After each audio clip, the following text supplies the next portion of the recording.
Puji Tuhan. Shalom. Shalom. Ada sukacita pagi hari ini? Puji Tuhan. Baik, kita berada pada minggu yang ketiga ya pada bulan ini.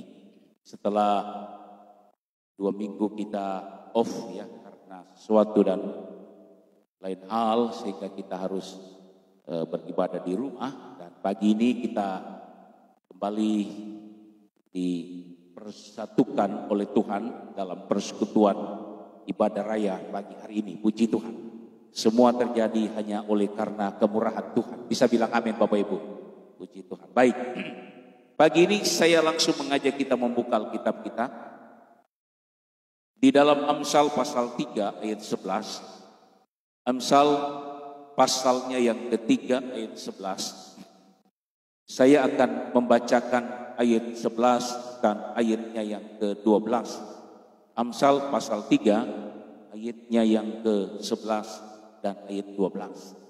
Saudara perhatikan, saya akan bacakan bagi kita semua. Monitor agak bermasalah sedikit. Amsal pasal 3 ayat 11 dan 12, demikian bunyi firman Tuhan. Hai anakku, janganlah engkau menolak didikan Tuhan, dan janganlah engkau bosan akan peringatannya. Karena Tuhan memberi ajaran kepada yang dikasihinya, seperti seorang ayah kepada anak yang disayanginya. Puji Tuhan. Ya, firman Tuhan pagi hari ini saya beri judul mengenal didikan Tuhan. Mengenal didikan Tuhan. Ayat ini saudara-saudara ayat yang mungkin sudah tidak asing bagi kita. Ia berkata begini, hai anakku, janganlah engkau menolak didikan Tuhan, dan janganlah engkau bosan akan peringatan Tuhan. Nah, kalau kita bicara tentang didikan, rupanya Tuhan juga punya konsep soal didikan ini. Karena yang namanya didikan itu tentu membawa kita kepada jalan yang benar. Ya. Didikan itu pada dasarnya adalah mengarahkan kita kepada jalan yang benar. Nah, Tuhan pun ingin mendidik kita supaya kita mengikuti jalan Tuhan. Tetapi saya mau katakan pagi ini kepada kita bahwa jika kita bicara tentang didikan, maka kita tidak akan lepas dari dua sisi didikan itu sendiri. Seperti uang itu punya dua sisi yang tidak boleh dipisahkan, maka didikan itu pun punya dua sisi yang tidak boleh dipisahkan. Apa sisi didikan itu? Bapak Ibu saudara-saudara yang terkasih dalam Tuhan, di dalam didikan itu selalu di sana ada yang namanya disiplin. Selalu ada yang namanya disiplin. Di dalam didikan itu selalu ada disiplin. Nah, kalau disiplin itu sifatnya keras. Ya. Namun di sisi yang lain ada kasih. Jadi didikan itu punya dua sisi yang berbeda yang tidak boleh dipisahkan. Yang pertama namanya disiplin, yang kedua namanya kasih. Di antara kita ini banyak orang tua, saudara-saudara, di dalam kita mendidik anak, tentu tidak bisa dipisahkan dari dua sisi ini. Ya. Kita tidak bisa mendidik anak kita hanya dengan disiplin. Tidak boleh ini, tidak boleh itu. Kalau kamu begini, kamu begitu, nanti kamu kena hukum, kamu akan dicambuk, kamu akan di strap, gitu ya. Kalau kamu salah, kamu akan menerima hukuman. Itu namanya disiplin. Kalau didikan itu hanya disertai dengan disiplin, maka itu akan mengarah kepada pemaksaan atau otoriter. Ya. Namun sebaliknya saudara-saudara, kalau didikan itu tidak ada disiplin di dalamnya, hanya dilakukan dengan kasih, pokoknya gak apa-apa kalau kamu salah, gak apa-apa, papa kasih maaf kamu. Kalau kamu bandel gak apa-apa, nanti papa ampuni kamu. Gak apa-apa, gak apa-apa. Kan papa sama mama sayang sama kamu. Hanya oleh karena dilandasi oleh sisi kasih, maka didikan itu akan menjadi didikan yang lembek dan membuat orang yang kita didik itu menjadi orang yang tidak bertanggung jawab. Kenapa? Kalau dia salah, dia gak merasa bersalah. Sebab apa? Sebab yang penting kan mama saya baik sama saya, papa baik sama saya, mama saya gak pernah mendisiplin saya, maka saya akan melakukan sesukanya saya sendiri. Itu juga keliru. Kalau kita mendidik hanya dari sisi memenuhi unsur kasih di dalam. Maka itu sebabnya didikan itu selalu disertai dengan disiplin, tetapi di sisi disiplin itu juga harus ada sisi kasih. Dua-duanya harus seimbang.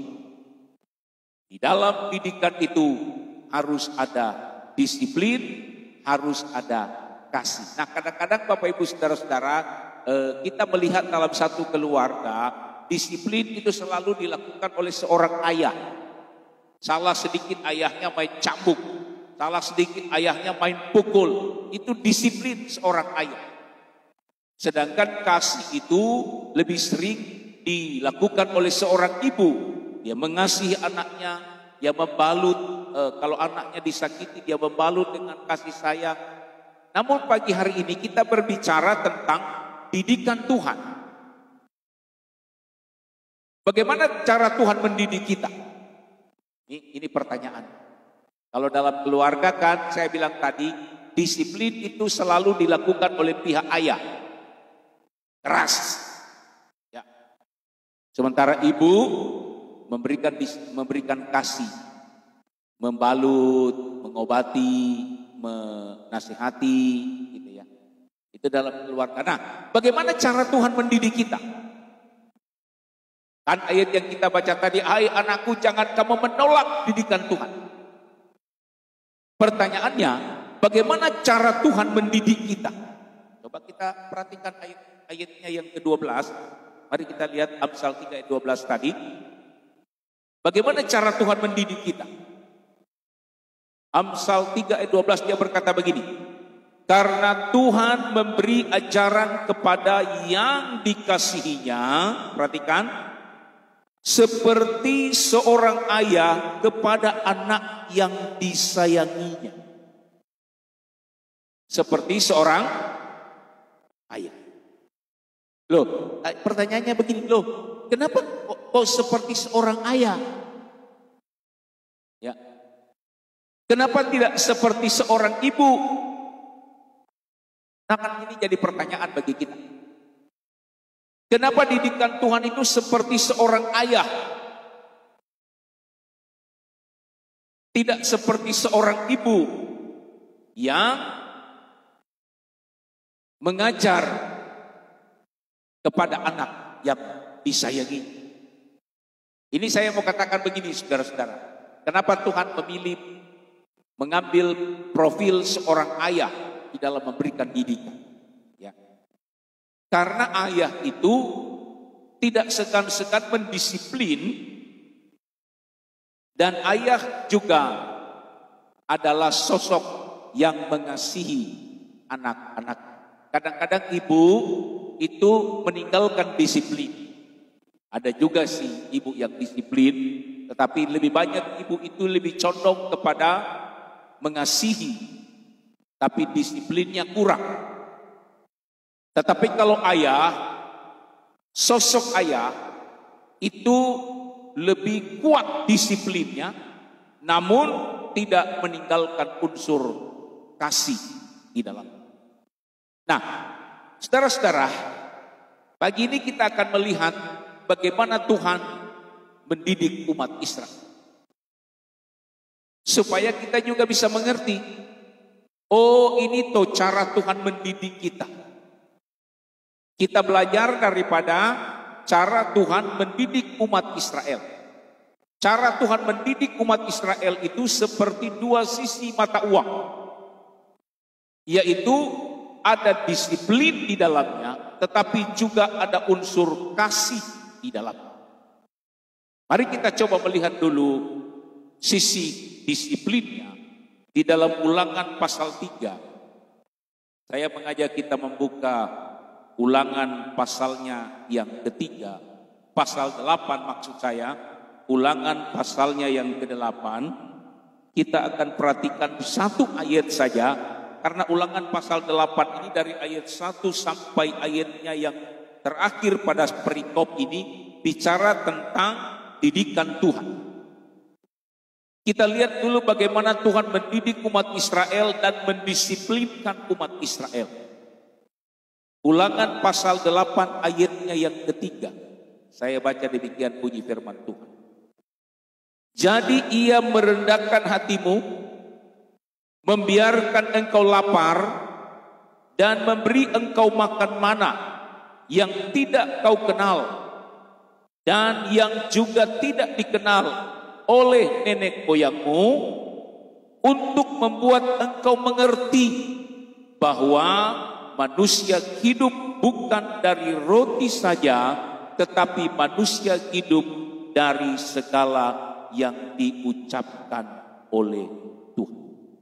Mari kita lihat dulu didikan Tuhan.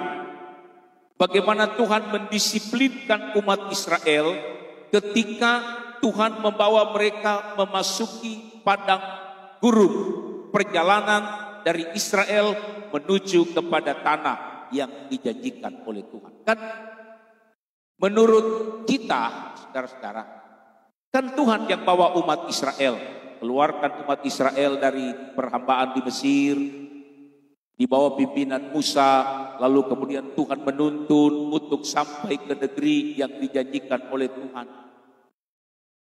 Harusnya kalau Tuhan yang mengeluarkan umat Israel dari Mesir, ini tuntunan tangan Tuhan ini harusnya, saudara-saudara, mendatangkan apa? Kebahagiaan.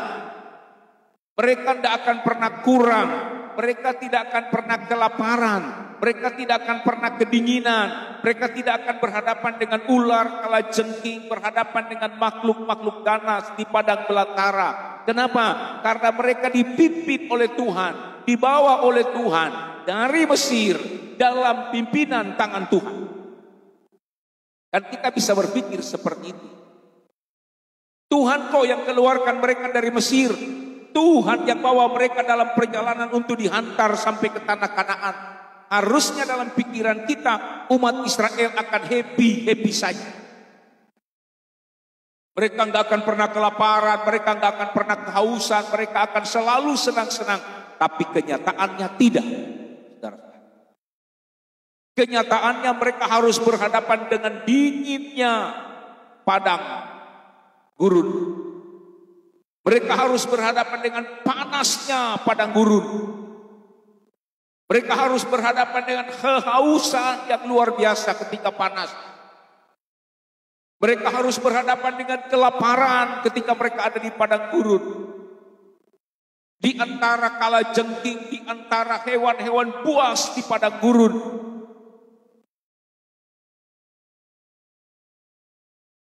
Pertanyaannya, kenapa Tuhan izinkan itu? Kenapa Tuhan izinkan mereka harus kelaparan, mereka harus kedinginan, mereka harus kehausan, mereka harus lari, mereka harus bersembunyi dari incaran binatang-binatang. Kalau kita baca ya dari ayat 1 itu. Saya mau katakan pagi hari ini kepada kita, itulah didikan Tuhan untuk mendisiplin orang Israel. Supaya mereka tahu bahwa manusia itu tidak hidup dari roti saja, tapi manusia itu hidup dari firman yang diucapkan. Tuhan izinkan mereka harus berhadapan dengan kelaparan, lalu Tuhan izinkan mana? Untuk apa? Untuk merendahkan hati umat Israel, supaya mereka tidak sombong dan tahu persis kalau mereka ada. Itu semua karena kebaikan dan kemurahan Tuhan. Jadi saudara-saudara, ini cara Tuhan mendidik. Sehingga kalau kita belajar dari cara Tuhan mendidik umat Israel dengan cara sedemikian, kita bisa tahu, oh ternyata lagu-lagu pujian kita itu tidak membuat kita merasa bahwa kita ini di atas angin. Lalu berkata bahwa begini, oh kalau saya iring Tuhan kan semua baik-baik saja. Kalau saya iring Tuhan kan, oh betapa senang jadi anak Tuhan. Oh kalau saya jadi anak Tuhan itu hari-harinya senang. Tidak. Kadang-kadang Tuhan disiplinkan kita. Kita harus mengalami teriknya persoalan. Kita harus mengalami panasnya persoalan, tantangan hidup. Kita harus menghindar daripada serbuan binatang-binatang gurun, kalajengking, lipan, belum serigala, dan lain sebagainya yang mencoba menjatuhkan kita, mencoba membuat kita mati iman kita. Oh, ada banyak hal. Tuhan izinkan itu terjadi dalam hidup saya dan saudara. Untuk apa? Untuk menyadarkan kita, mendisiplinkan kita. Hei, kamu harus sadar bahwa kalau kamu ada, itu karena Tuhan menyertai kamu. Nah, kalau kita jemaat Tuhan menyadari bahwa persoalan tantangan ini adalah bagian dari didikan Tuhan dalam hidup kita, maka kita tentu akan bersyukur kepada Tuhan. Kalau anak itu dipukul, anak itu dijewer oleh bapaknya, lalu anak itu marah sama bapaknya, itu namanya anak yang tidak tahu didikan. Sama dengan saya dan saudara. Kalau Tuhan izinkan kita di padang gurun, kita harus kelaparan, kita harus mengalami masalah, persoalan, lalu kita marah kepada Tuhan, itu berarti kita tidak mengenal didikan Tuhan. Bisa bilang amin Bapak Ibu Saudara. Kita harus belajar untuk mengenal didikan Tuhan. Nah, didikan Tuhan ini kadang-kadang saudara-saudara harus kita terima. Untuk apa? Untuk supaya saya dan saudara tahu, ayat ini berkata supaya kita sadar bahwa manusia itu tidak hanya hidup oleh karena perkara-perkara materi. Manusia juga hidup oleh karena perkara-perkara rohani. Jadi kita harus mengakui itu untuk membuat kita sadar dan kita tidak sombong. Kita harus belajar untuk merendahkan diri di bawah kaki Tuhan. Ada beberapa ayat dalam pembacaan di dalam ayat, kalau tidak salah ayat 3, coba ayat 4. Coba kita baca ayat 4. Ayat 4 dan 5. Ya. Pakaian coba mundur atau maju ke 5 coba. Maka haruslah engkau insaf bahwa Tuhan Allahmu mengajari engkau seperti seorang mengajari anaknya. Kalau kita perhatikan terus, saya tidak bisa melihat monitor. Kalau kita perhatikan dalam perikop itu, semua didikan-didikan Tuhan itu rasanya tidak enak. Ibu Saudara. Semua sesuatu yang tidak kita inginkan. Tapi saya mau katakan, itulah cara Tuhan mendisiplinkan kita. Mendisiplinkan kita. Supaya kita tidak melupakan ajaran dan peringatan Tuhan. Sehingga dalam segala sesuatu kita bersyukur, karena walaupun kita kelaparan, walaupun kita mengalami masalah, walaupun kita kedinginan malam, walaupun kita dihantui oleh berbagai macam kecelakaan di hadapan kita, tapi umat Israel tetap ada di dalam pemeliharaan dan perlindungan Tuhan. Jadi itu membuat kita tetap merasa bersyukur. Kalau Tuhan izinkan persoalan ini terjadi, percayalah Tuhan sementara mendidik kita seperti seorang ayah mengajari anak-anak.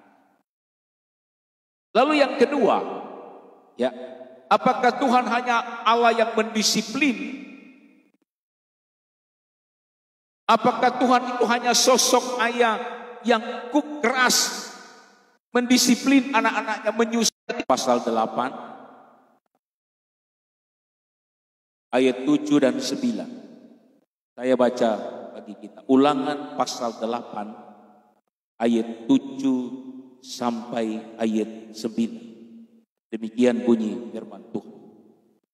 Sebab Tuhan Allahmu membawa engkau masuk ke dalam negeri yang baik, suatu negeri dengan sungai, mata air dan danau, yang keluar dari lembah-lembah dan gunung-gunung, suatu negeri dengan gandum jelainya, dengan pohon anggur, pohon ara, pohon delimanya, suatu negeri dengan pohon zaitun dan madunya, suatu negeri di mana engkau akan makan roti dan tidak usah berhemat, di mana engkau tidak akan kekurangan apapun, suatu negeri yang batunya mengandung besi dan gunungnya akan kau gali tembaga.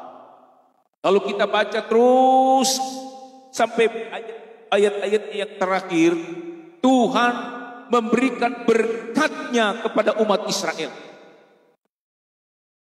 Masuk ke tanah yang begitu banyak berkat. Namun saudara-saudara, apakah berkat itu hanya sekedar ungkapan kasih Tuhan kepada umat Israel? Ternyata tidak.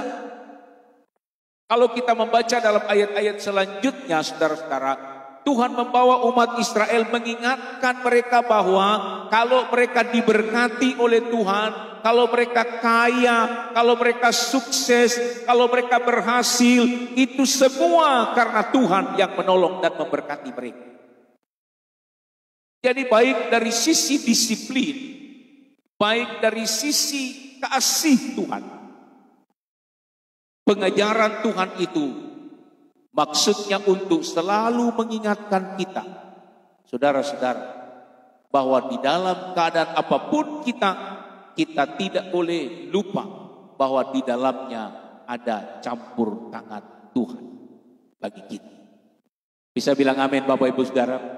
Jika bagi anak-anak Tuhan tidak ada alasan bagi kita untuk berkata begini, ini kan semua karena saya. Karena saya bekerja keras, karena saya berusaha banting tulang, karena saya ini dan itu sehingga saya punya usaha bagus, saya diberkati Tuhan, saya jadi kaya, anak-anak saya sukses. Tuhan bilang, ingat, Tuhan bisa mendisiplin kita. Tuhan juga adalah Allah yang mengasihi kita. Dia tahu kita, Dia tahu siapa kita. Kata pemazmur. Dia tahu saya, Dia tahu saudara. Karena kita terbuka di hadapan. Dia tahu saat Dia mau mendidik kita, mendisiplin kita. Di samping disiplin yang Dia berikan itu keras, membuat rasanya kita nggak bisa mampu masuk. Tetapi justru dalam pendisiplinan inilah kita melihat campur tangan Tuhan yang luar biasa. Kita lihat contoh sederhana misalnya Nabi Yunus. Ya. Saya nggak usah baca contoh ini. Saya kira semua kita pasti paham cerita Nabi Yunus. Nabi Yunus ini didisiplin Tuhan, dikasihi Tuhan, didisiplin lagi, dikasihi Tuhan. Tuhan bilang, Yunus, kamu pergi ke Niniwe. Di sana ada satu negeri yang akan kubinasakan karena mereka jahat kepadaku. Pergilah kamu ke Niniwe. Yunus, dia dengar perintah Tuhan, tapi dia tidak melaksanakan. Dia bukan pergi ke Niniwe, tapi dia mengambil kapal yang lain untuk pergi ke tempat yang lain, bukan ke Niniwe. Tuhan melihat Yunus salah jalannya, apakah dibiarkan Tuhan? Tidak. Tuhan punya tujuan kepada Yunus untuk pergi ke Niniwe. Niniwe Yunus, di sana ada mujizat dan pertolongan Tuhan. Yunus lari ke tempat yang lain. Tuhan bilang, ini ke sini. Harus melewati disiplin. Sehingga dia harus dibuang dari atas kapal dan masuk ke dalam perut ikan selama 3 hari 3 malam. Itu susah loh Bapak Ibu Saudara. Pengap. Mungkin Yunus dalam perut ikan itu sudah setengah mampus. Napasnya mungkin tinggal satu-satu sambil dia berdoa, Tuhan kapan saya mau mati? Karena dalam perut ikan, siapa yang enak dalam perut ikan? Yunus harus didisiplin oleh Tuhan untuk mengarahkan dia supaya dia sampai ke destiny tujuan yang Tuhan tentukan. Masuk dalam perut ikan, didisiplin oleh Tuhan. Tapi masih tetap ada dalam pengawalan Tuhan. Dimuntahkan di Niniwe. Karena dimuntahkan di Niniwe, terpaksa Yunus harus mengabarkan berita kepada orang Niniwe. Belum sampai di situ, saudara-saudara, ketika Yunus tersandar di pinggir pantai, panas terik, lalu Tuhan tumbuhkan sebatang pohon jarak yang melampaui kepala Yunus, lalu kemudian membuat Yunus rindang, dan begitu sangat menyenangkan. Tuhan memberikan kasih-Nya kepada Yunus.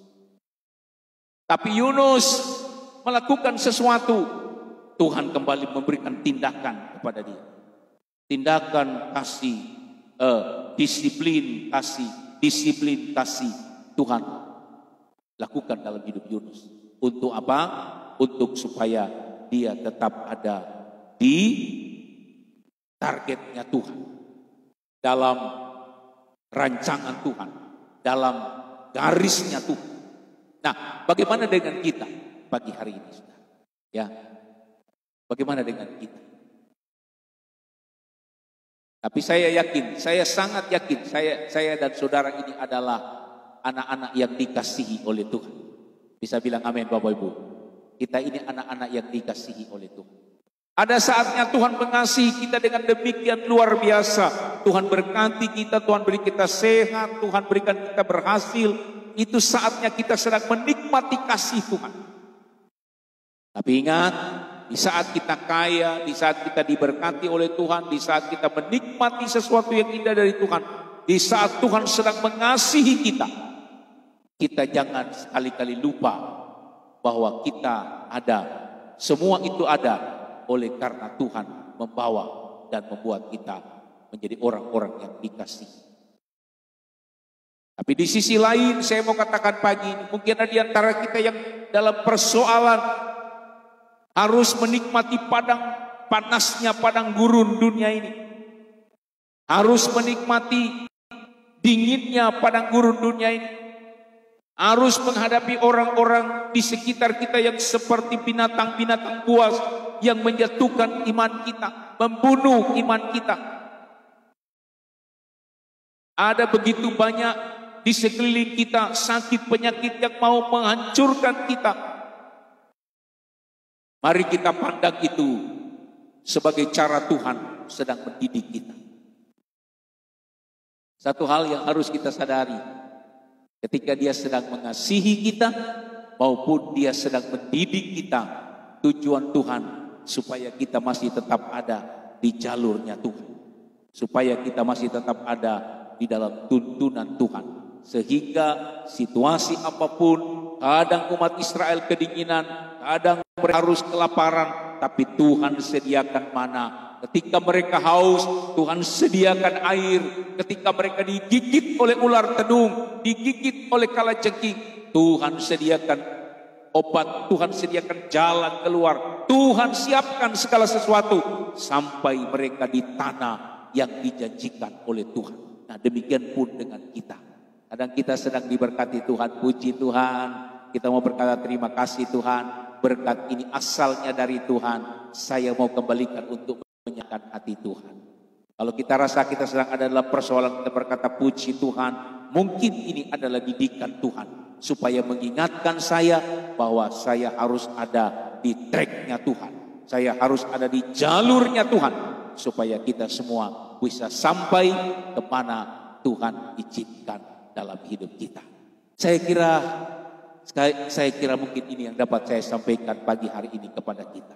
Tetaplah memandang Tuhan dengan cara kita, karena kalau kita memandang Tuhan tidak sama dengan cara Tuhan memandang kita, maka kita tidak mengerti kalau kita sementara dididik dan diajar oleh Tuhan. Tetaplah percaya, didikan Tuhan bagi kita baik Dia mendisiplin kita, baik Dia mengasihi kita, tujuannya supaya kita masuk dalam rancangannya, rancangan yang indah, rancangan yang penuh dengan damai sejahtera. Tuhan Yesus memberkati. Saya kira ini mungkin pagi ini yang dapat saya sampaikan. Saya tidak tahu apa yang menjadi doa kerinduan saudara. Mari kita mau berdoa pagi ini supaya apa yang Tuhan kehendaki bagi kita, di saat Dia mendisiplin kita, di saat Dia mengasihi kita, kita tetap ada dalam pimpinan dan penyertaannya. Mari kita berdiri bersama-sama. Kita nyanyi pujian tadi. Seperti rusa yang haus, rindu akan aliran sungai. Hatiku tak tahan menunggumu. Kita nyanyi pujian ini